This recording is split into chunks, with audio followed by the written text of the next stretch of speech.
오늘 함께 여호와께서라는 제목으로 말씀을 나누고 기도하고자 합니다. 오늘 함께 읽은 본문은 오바댜입니다. 오바댜 1장을 함께 읽었는데요. 뒤로 넘기시면 다른 책이 나옵니다. 이제 오바댜는 구약 성경에 있는 유다서와 함께 가장 짧은 성경책으로 성경 본문으로 알려져 있습니다. 제가 성경 통독을 진행하면서 가장 빠르게 읽고 넘어갈 때가 있는데 그때가 바로 이 소선지서를 읽을 때이고 그 중에 가장 빨리 한 권을 읽을 때가 오바댜를 읽을 때입니다. 조금 마음 먹고 빨리 읽으면 2분이면 다 읽을 수 있는 책.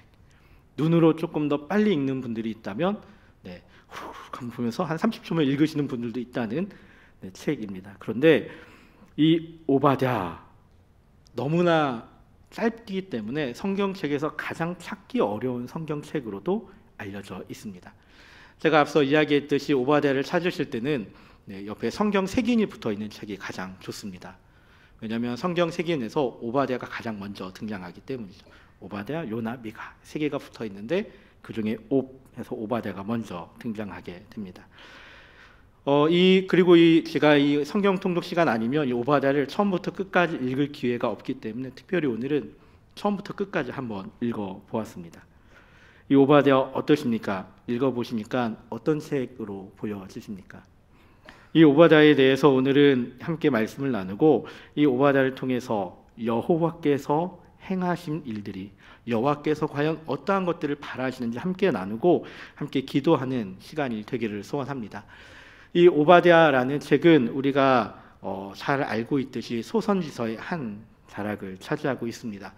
이 오바댜가 언제 기록되었느냐라는 것에 대해서는 학자들 사이에서도 분분한 내용들이 많이 있습니다. 그런데 대략적으로 이스라엘이 멸망하고 난 다음에 기록되었을 것이다라고 이 오바댜를 연구하는 학자들이 이야기합니다. 왜냐하면 이 오바댜를 읽다 보면 이스라엘의 멸망에 대해서 에돔이 한 일에 대해서 기록하고 있는데 그걸 기록하려면 어느 정도 이스라엘의 멸망 이후에 지어진 책이 이 오바댜이구나라고 알게 됩니다. 그리고 이 오바댜는 오바댜가 하나님의 묵시를 받았다라고 명확하게 이야기하고 있습니다. 그런데 아이러니하게도 이 오바댜라는 인물은 성경 안에 10번이 넘게 등장하게 됩니다. 10번 아니 많게는 14번까지도 등장하게 되는데 다양한 시대에 다양한 인물들이 이 이름을 사용합니다. 무슨 의미일까요? 오늘날로 말하면 우리 주변에서 가장 흔하게 볼 수 있는 이름 가운데 하나가 오바댜였다라는 것입니다. 우리 시대를 아까 제가 아침에 권사님들하고 이야기를 나누다 보니까 우리 교회에서 K로 끝나시는 분이 계세요. 미경 K, 김미경 K 이렇게 끝나시는 분이 계시거든요. 그 말은 뭘까요? 우리 교회에 10명이 넘는 김미경이라는 이름이 있었다라는 겁니다. 마찬가지로 이 오바댜라는 이름도 그때 당시에 흔하게 보였던 이름이 바로 이 오바댜입니다.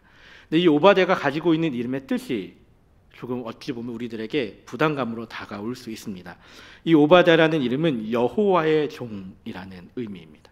여호와의 종.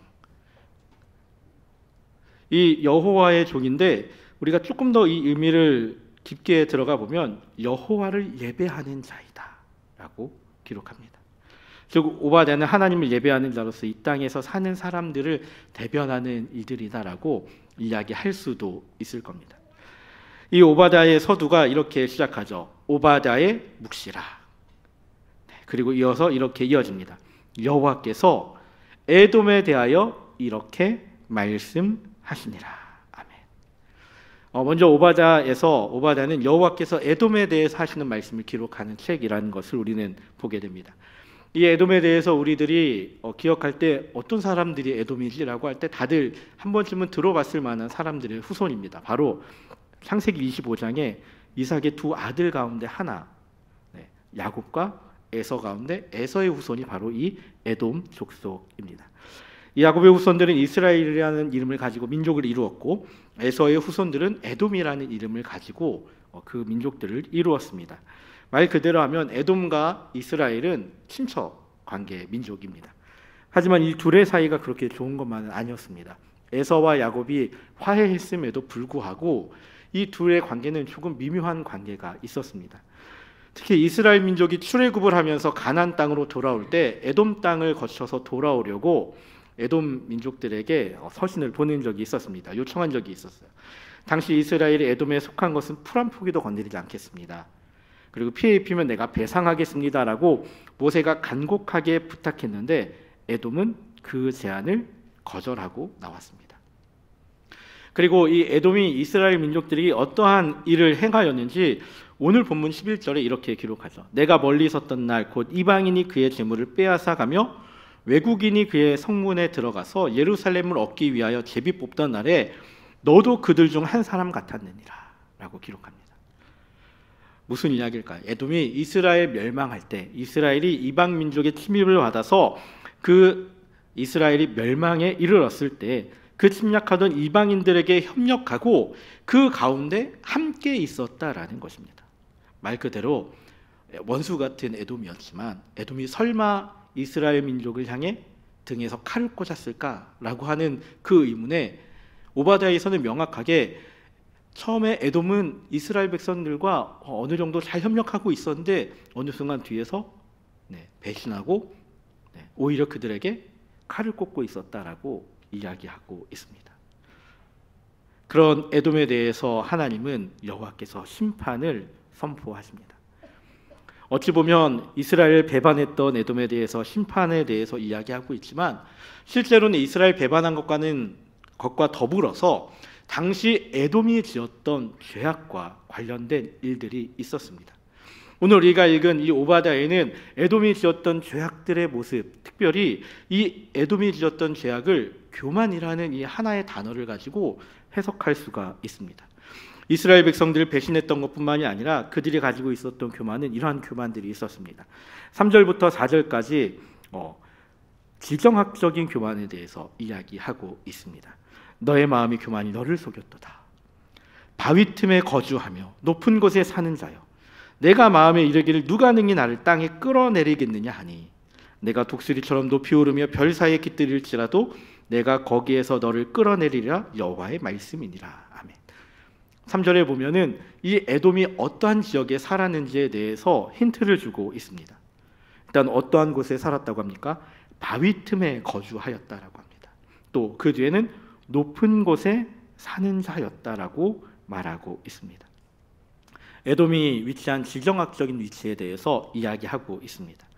이 에돔이 위치한 곳은 세일산에 거주하고 있었습니다. 이 세일산이라고 하면은 오늘날 우리들은 페트라 유적지라고 들어보신 적이 있을 겁니다. 산 위에 이렇게 집들을 지어놓고 유적지를 만들어놓고 했던 그곳, 그 페트라라고 알려져 있는 그곳이 바로 이 세일산이라고 합니다. 즉, 이 에돔에 위치한 이곳은요, 천의 요새와도 같은 곳입니다. 산 위에 있었고요, 그 옆으로는 강도 흘렀고요, 바다도 있었습니다. 바위 틈에 거하고 높은 곳에 있다. 당시 산 위에 위치한 요새들은 지정학적으로 중요한 위치였고 또 사람들이 이야기할 때 난공불락의 요새로 이야기되기도 했습니다. 왜요? 밑에서 올라가서 적들을 상대하려면 더욱더 많은 이들이 있어야 했기 때문이고 적들이 문을 꽁꽁 걸어 잠그고 있으며 수성하는 사람의 위치에서는 그것만큼 좋은 곳이 없었기 때문입니다. 실제로 이 에돔이 살고 있었던 이곳은 역사적으로 단 한 번도 함락된 적이 없었습니다. 이곳이 함락됐던 이유는 뒷길로 들어가서 틈새로 들어가서 공략했을 때 그 어떤 나라도 바벨론도 이 나라를 침략했다가 나 더 이상 안 할란다 이러고 도망갔던 곳이 바로 포기했던 곳이 바로 이곳이었습니다. 지정학적으로 수비하기 위치해 있었던 이들이 다른 적들의 침략당하지 않는 곳들이 그들이 가지고 있었던 교만의 모습이었다라고 오바댜는 선포하고 있습니다. 두 번째로 이곳은 물질적인 교만이 가득했던 곳입니다. 5절에 이렇게 기록하죠. 도둑이 내게 이르렀으며 강도가 밤중에 내게 이르렀을지라도 만족할 만큼 훔치면 그치지 아니하게 하였겠느냐. 도둑이 들었습니다. 어느 정도 만족할 만큼 훔치면은 그래 나 이제 이 정도면 됐어 하고 도망가야 되는데 도망가지 않습니다. 왜요? 더 좋은 게 더 많은 거예요. 훔치다 보니까 만족할 수가 없는 거예요. 왜? 이걸 꺼냈는데 그 안에 더 좋은 게 있고 이걸 꺼냈더니 그 안에 더 좋은 게 있고 흔히 말하는 까도 계속해서 나오는 에돔의 그 부에 대해서 이야기하고 있습니다. 그들의 그 값진 보물이 어떻게 이루어졌는지 그때 당시 그 에돔이 있었던 그곳은 단순히 산악지대 요새가 아니었다라는 겁니다. 각종 모든 재물들이 모이는 무역에 있어서 주요 도로 한가운데 바로 이곳이 있었습니다. 당시 왕의 대로라고 하는 길이 있었습니다. 무역의 중심지였습니다. 바닷길과 육지를 연결하는 길이었습니다. 그 길을 북아프리카와 메소포타미아를 연결하는 그 무역을 통해 막더한 부를 축적하고 있었던 것이 바로 이 에돔이었고, 또 에돔 지역은 산에 있었지만 그 안에 구리와 철이 생산되었습니다. 말 그대로 이때 당시와 구리와 철은 희귀한 금속이었습니다. 그것을 재련하는 것도 힘들었던 시대입니다. 그런데 이 구리와 철을 통하여서 에돔은 그 국력을 더욱더 강하게 만들어 갔습니다. 이런 물질적인 풍요가 에돔을 교만하게 만들었습니다. 또 한 가지 이 에돔이 가지고 있었던 교만한 모습은 동맹국에 대한 교만이 있습니다. 7절에 이렇게 기록하죠. 너와 약조한 모든 자들이 다 너를 쫓아 병정에 이르게 하며 너와 화목하던 자들이 너를 속여 이기며 내 먹을 것을 먹는 자들이 내 아래 함정을 파니 내 마음에 지각이 없음이로다. 아멘.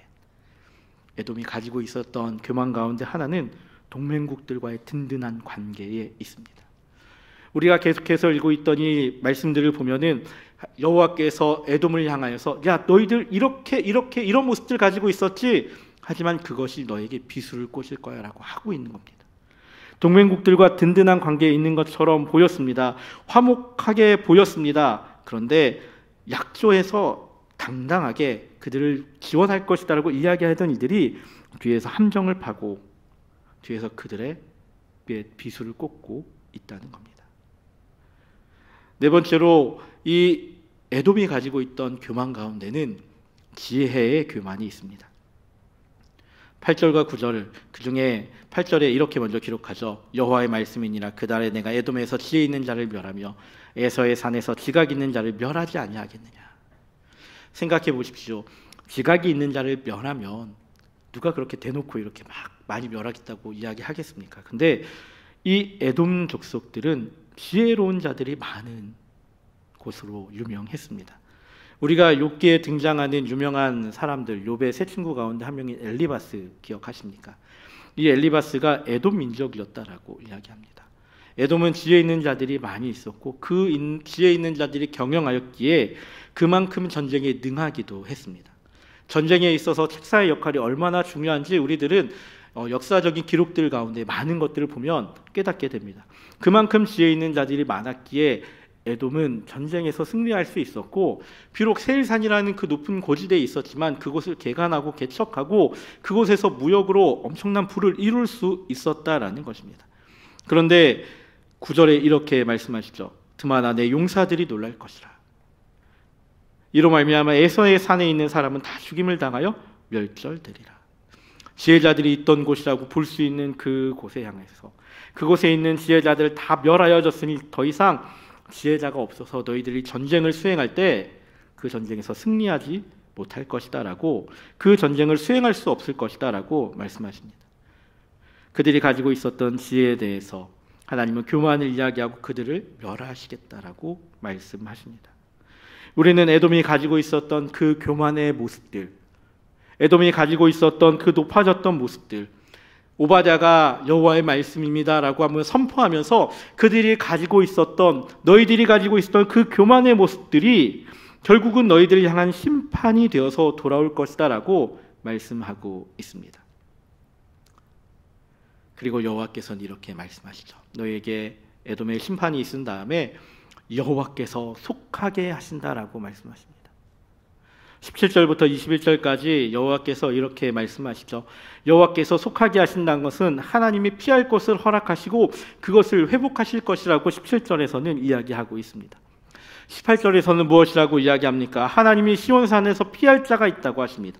그곳은 거룩한 곳이고 야곱 족속이 기업을 누리고 불이 되어 불꽃이 되어 대적들을 불사르는 곳이 됩니다. 19절부터 20절까지는 에돔이 가지고 있던 땅들이 다시금 이스라엘에게로 돌아오는 모습들을 보여주고 있습니다. 그들이 자랑하던 요새들, 그들이 자랑했던 그 땅들이 이스라엘의 요새가 되고, 그들이 자랑하던 부의 통로가 다시금 이스라엘의 소유가 되어서 이스라엘에게 다시금 그 부를 가져다 줄 것이다 라고 이야기하고 있습니다. 21절엔 무엇이라고 이야기합니까? 이제 여호와께서 시온산에서 에서의 산을 심판하시겠다라고. 구원받은 자들이 시온산에 올라가서 에서의 산을 심판하시겠다라고 말씀하십니다. 그리고 나라가 여호와께 속하리라. 하나님께서 그 땅을 자신의 것으로 하시겠다라고 선포하고 계십니다. 오늘 우리는 오바댜를 통해서 여호와께서 하시는 일들을 보았습니다. 여호와께서는 심판하시는 분이셨습니다. 에돔을 향하여 심판의 말씀을 선포하셨습니다. 하지만 여호와께서 말씀하실 때 그들이 행한 죄악에 대해서, 그들이 행했던 교만에 대해서 명확하게 이야기하시면서 그것을 가지고 하나님께서는 그들을 심판하셨습니다. 그리고 그들이 가지고 있던 것들을 가지고 다시금 하나님께서 이스라엘을 회복시키셨습니다. 하나님을 바라보면서 우리들의 삶의 모습 가운데, 하나님, 나는 과연 교만한 자의 모습으로 살아가고 있습니까? 하나님, 나는 과연 에돔과 같은 모습으로 살아가고 있지는 않습니까? 그 모습들을 돌아볼 수 있어야 합니다. 우리들의 삶의 모습에서 에돔처럼 자기 스스로 높아지려고 하고 있지는 않습니까? 에돔이 가지고 있었던 부와 지혜, 그들이 가지고 있었던 지형의 이점들, 동맹국들의 모습, 에돔은 자신들이 그것들을 이루었다라고 이야기했지만 결국은 그것을 패하시고 그것을 앗아가신 분은 하나님이셨습니다. 말 그대로 그들이 가지고 그들이 교만하였던 것들이 결국은 하나님이 이루어 주신 것이었고 하나님이 빼앗아 가시는 것이었습니다. 거기에 자신들의 친척인 이스라엘을 배반한 그 모습들 속에서 자신에게 주어진 것들이 자신의 것이라고 교만하고 자신의 유익을 위해서 배반하였던 그 에돔을 향하여서 하나님께서 하신 결과는 결국은 심판이었습니다. 우리들도 에돔의 모습을 닮아가고 있지는 않습니까? 교만한 자의 모습으로 그곳에 서 있지는 않습니까? 내가 가지고 있는 이점들을 이야기하면서 내가 스스로 높아지려고 하고 있지 않습니까? C.S. 루이스는 순전한 기독교에서 교만에 대해 이렇게 이야기합니다. 덜 나쁜 다른 악들은 사탄이 우리의 동물적 본성을 이용하기 때문에 생기는 것들입니다. 하지만 교만은 동물적 본성을 통해 오는 것이 아닙니다. 그것은 지옥에서 곧장 나오는 것입니다. 교만은 순전히 영적인 악입니다. 그렇기에 다른 악들에 비해 훨씬 더 교묘하고 치명적입니다. 이 교만은 우리가 알지 못하는 순간, 내가 인지하지 못하는 그 순간 나의 모습 가운데 드러나게 됩니다. 우리가 가지고 있는 동물적인 본성을 이용하는 것이 아니라 다른 악들처럼 내가 죄인이지라고 깨닫지 못하는 그 순간에 교만은 나를 찾아와서 나를 지옥의 그 악의 구덩이로 끌고 가고 있습니다. 그렇게 우리들은 매 순간 교만하지 않기 위해 끊임없이 노력해야 하고 끊임없이 점검해야 합니다. 그리고 이 교만을 물리칠 때 이 교만을 이겨낼 수 있는 유일한 방법은 하나님의 은혜로 가능한 것입니다. 야고보서 4장 6절에 이렇게 기록하죠. 그러나 더욱 큰 은혜를 주시나니 그러므로 일렀을 때 하나님이 교만한 자를 물리치시고 겸손한 자에게 은혜를 주신다 하였느니라. 아멘. 교만함을 물리치시는 것, 그것은 하나님이 하시는 일입니다. 교만한 것을 이기는 것, 그것은 하나님이 주신 은혜입니다. 그리고 그 은혜 가운데 겸손함으로 나아가는 것, 그것이 바로 하나님의 은혜입니다. 사랑하는 성도 여러분, 우리들의 지금 모습은 교만한 모습인지 아닌지 끊임없이 돌아보아야 합니다. 그리고 하나님의 은혜를 구해야 합니다. 하나님께서 나에게 은혜를 허락하셔서 내가 교만하지 않게 하여 주옵소서라고 끊임없이 돌이켜야 합니다. 하나님, 예수 그리스도의 그 은혜가, 예수 그리스도의 그 십자가의 사랑이 나를 교만의 죄악에서 끊을 수 있고, 내가 높아지려고 하고 내 능력으로 하려고 했던 그것들이 내가 하는 것이 아니라, 나의 힘이었던 것이 아니라 하나님이 하시는 것임을 깨닫게 되는 것, 그것이 바로 우리들에게 있어서 여호와께서 행하시는 일임을 기억하기를 소원합니다. 여호와께서 오바댜를 통해서 에돔을 향해 심판을 선포하셨지만 또한 회복도 선포하셨습니다. 우리에게 원하시는 것이 무엇입니까? 교만의 자리에서 돌이켜서 하나님 앞에 돌아와 하나님의 그 은혜 가운데 살아가는 것, 그것이 오바댜를 통하여 에돔에게 선포하신 그 하나님이 우리들에게 주시는 은혜임을 기억하고 고백하는 믿음의 성도들이 되길 예수님의 이름으로 축복합니다. 아멘.